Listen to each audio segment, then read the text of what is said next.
what we both have been playing is this year's Legend of Zelda, because it feels like we are getting one a year at this rate, and I'm not complaining. 100%. No, But this is the one where you actually play as Zelda. It's Legend of Zelda Echoes of Wisdom? Is that right? Echoes of Wisdom. It's the first game where someone who doesn't know will go, oh, wow, you play as Zelda, and you go, yes. Correct. You are right for the first time in your life. If they go, what about using the sword? And you go, no, that's Link. You have to explain. Yeah. But you do actually, in fact, play as Zelda. Although if you're watching the footage, you might be confused going, but I'm seeing Link, because that's just how the game opens. It's you playing Link. True. They use it as a little tutorial to teach you, this is movement, whatever, but this isn't a spoiler because you'll probably see it in the next 5 minutes. Something happens to Link and then you take control of Zelda, who cannot do cool forward flips and do half the cool shit Link can, but she can do. Yeah, it's a bit of a crime that they give you such a good jump and then take it away from you almost immediately. I mean, look at this. It's like a cool forward flip, whatever. I know, it's so good. What is really, really cool about this game, so I went into this game knowing absolutely nothing. I saw it revealed at the Direct, but I mean, that is like, I didn't really watch footage. It's sort of me catching up going, oh, there's a new Zelda game coming, whatever. So I had no idea what to expect. Mechanically, narratively, you kind of figure something happens to Link, if you're playing Zelda. But the cool twist or trick of this game is that you as Zelda get access to a staff, and you have a cool companion following you around called Try. And their power is the ability to make echoes from items and enemies in the world around you. So, for example, if you walk past a crate, you can learn to copy that crate and then make that crate at a whim to, for example, climb up it to get onto a ledge. Every enemy you defeat, you can learn as an echo, and that can become an ally or a temporary ally for you to fight against other enemies you encounter. So that's basically the starting loop of the game. And when you first get the power to do this, you think like, well, that's quite cool, but like, I'm going to be drip fed things as I need them. Except that doesn't happen, because every enemy you kill, most of the things you walk past, you can copy. So within the first hour, you've got access to a bed, a crate, a boulder, a trampoline, a tree, like all these items that you can pull together to get to certain places or do certain things with. And the same thing happens with enemies. I think you'll first get the ability to create an echo of this cute little harmless blob. But after an hour, again, it's like you've got the blob, you've got a bat, you got this, you got that. And I'm thinking, damn, I've played like the first 2, maybe 3 hours of this game. And I think, holy shit, like, how many things am I going to learn to copy by the end of the game? Because the rate at which I'm being fed things is pretty insane. So yeah, I don't actually know how far you've gotten in the game, but I mean, I'm sure you've seen the ability to do echoes or not yet. No, I have. I don't think I've played as far as you, but I've met Try. I've got the little rod, and it's kind of, I've escaped the dungeon that you're in at the beginning, and kind of now opened up to, oh, okay, you can start walking around to that portion of the map, and like kind of starting the adventure. And I agree with you. It's like pretty overwhelming at first how much choice you have, and how quickly the game just opens up. It's like, nope, this is the core mechanic of this game, and this is how it's going to be, and when we're going to let you figure it out for yourself. Which I kind of appreciate. It's the Breath of the Wild approach to Zelda, but in a game that doesn't look like Breath of the Wild, or looks more like a traditional Zelda experience. So I'm curious to see how that kind of like pans out, because especially with Tears of the Kingdom, like emergent gameplay was such a big thing there, where you could combine things and create different structures and kind of suss out how you were going to deal with a problem in a very unique way. And it feels like Echoes of Wisdom is kind of building on that in its own way, so to speak. It's interesting. It's like there's definitely clear solutions for how you're meant to solve something, but I could see it already with the like growing repertoire of things you have access to, like becoming more of a, oh, I did it this way, and you being like, oh, I did it a completely different way to that. Yeah. And both of them being completely valid because that's what the game allows for. So it's cool. I like that approach. I'm curious to see how they kind of massage, messaging that to the player, because I think it can be very overwhelming. Yeah. And I just want to see, like, what are the cool sort of echoes that you find in the very distinct areas that you get to explore. Like you've got the, the desert and the, the typical 4 biomes that a Zelda game usually offers. So yeah. It's cool that Zelda has her own distinct mechanic. I think that's really cool. It's a lot better than like you're playing a Zelda, but she, for all intents and purposes, is the exact same swordsman as Link. I think it's cool that she has her own distinct array of moves. And I'm very curious to see how it evolves throughout this like story. Yeah, I mean, even so again, like I've played only maybe I've played maybe like going on 3 hours, between 2 and 3 hours. But even then, I've already been given so much. So, for example, after one of the first main dungeons you do, you actually do get Link's sword. So think of how in the game you pick up his hood and then Zelda like transforms. She looks like Link with his hood on, whatever. Yes. When you pick up his sword, it's the same sort of thing where like some effect happens and she looks kind of like a female version of Link. So and you get his moveset, but you can only use it for limited amounts of time. You get a brand new bar, like an energy bar that you have to find orbs to fill, whatever. So you get that, right? Which then again lends you his higher jump and the ability to attack for a limited time.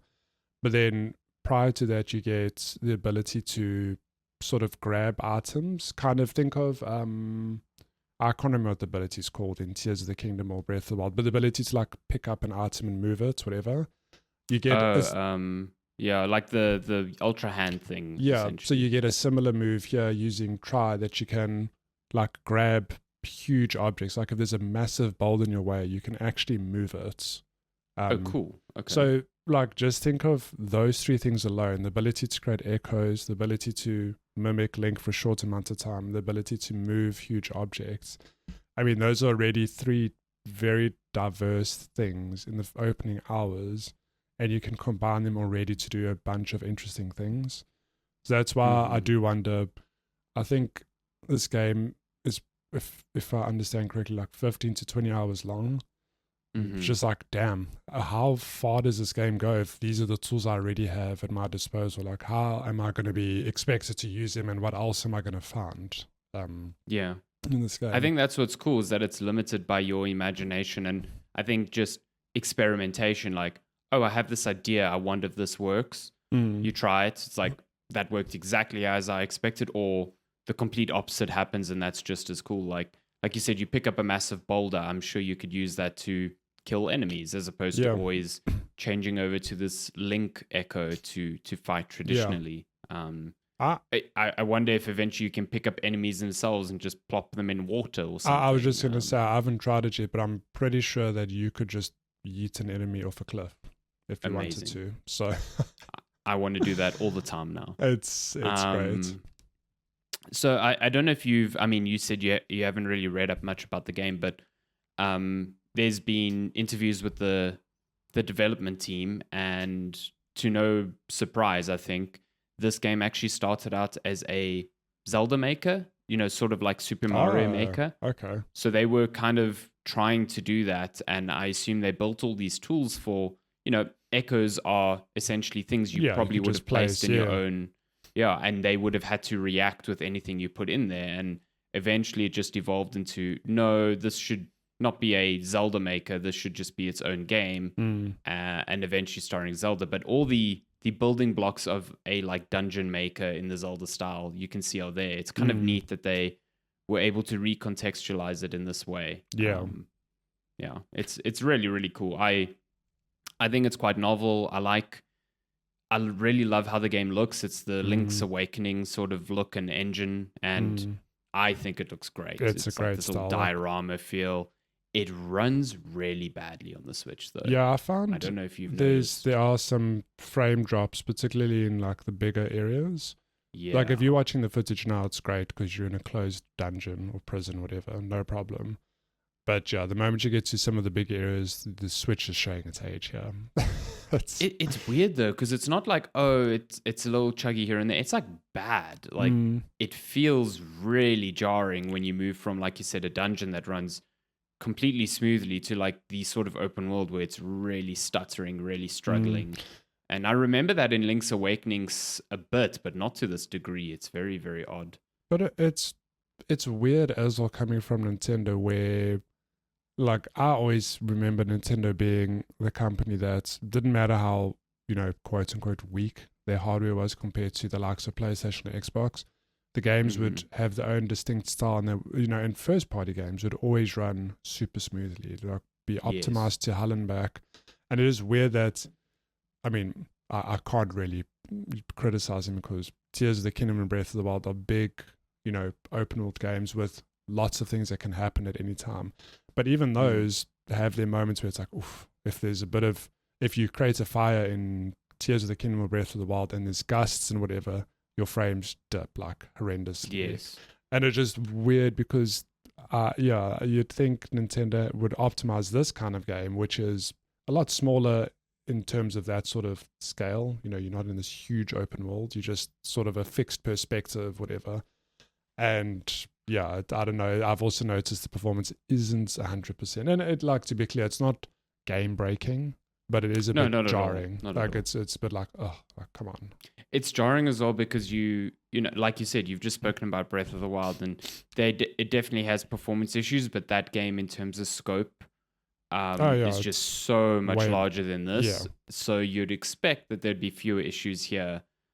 But I mean, I don't really know what's going on in the background and, how highly detailed all these things are. So yeah, it's peculiar. And it immediately, I'm like, cool, we need a new Switch. Like 100%. If this is what's happening on this sort of game, like you said, a Nintendo game where they are far more precious about that sort of thing, we definitely need something a bit more powerful. Yeah. I'm enjoying watching you solve this. The footage here is like the first sort of area where you get control of Zelda and her powers, and just seeing how fucking chaotic you are with this is really bringing me a lot of joy. Like, I was so slow and measured through here. I was playing it like a stealth game. You're just like, I'm gonna box all these gods in so that they actually can't get to me, which is not how I thought to do it. No, but I think it does show how throughout the game there are going to be many, many situations where players will tackle them completely differently. Yeah. It is. Yeah, it's interesting. I don't think I even used boxes around them. I just like timed my run to get around them. You're like, I'm going to box you in and you cannot get out of here. I'm curious to see what you do with this. So you just came across like a pot and it's like, cool, you've learned this echo and now it's added to your library forever and ever. Like you can use it whenever. I imagine the interface for cycling through these echoes is going to get ridiculous at some point. I think it's, because I've got access to quite a lot now, but it's the same sort of thing with Breath of the Wild and Tears of the Kingdom, where if you pull open your inventory, you can sort by type, recently acquired, most used. But I think there will come a point where there's just so much, and you will inevitably, I imagine, use, the same 3 to 7 things more regularly than some of the other things. So maybe you'll filter it that way. Or maybe you like to just have it filtered by recently acquired, so you can just keep using the latest thing as you have it. But yeah, it's a good time. I'm really Game's enjoying. Good. I'm enjoying my time with it. And again, like, I'm early days. I'm very keen to see where this goes. Looks good on that OLED as well. Oh yeah, really pops. It looks great, and I think this sort of toy / diorama style is a sort of style they should just keep for these classic-esque Zeldas moving forward. Yeah, I agree. I mean, if they're going to keep pushing forward on the sort of Breath of the Wild template for future I don't want to say mainline games. These are all mainline games, but like, the bigger releases, marquee releases for the series, then that's cool. If that means we get more traditional Zelda games in this sort of style, I'm all for it. Like, I'm so happy with that. So yeah, that'll be really cool to see in the future. 100%. Yeah, a bit of a bummer that a Switch 2 likely will launch with an LCD. I just thought about that, and Nintendo, really hurts. just I can't go back from this OLED. Give us it's the so OLED, good. just out the gate, please. Ridiculous. Please. Yeah, I'll pay more for it. I'll do it. I'm telling you, switch OLED and then switch to OLED, switch to light. Let the players decide. Yeah, we know that's not happening, but it would be really nice if that was the case.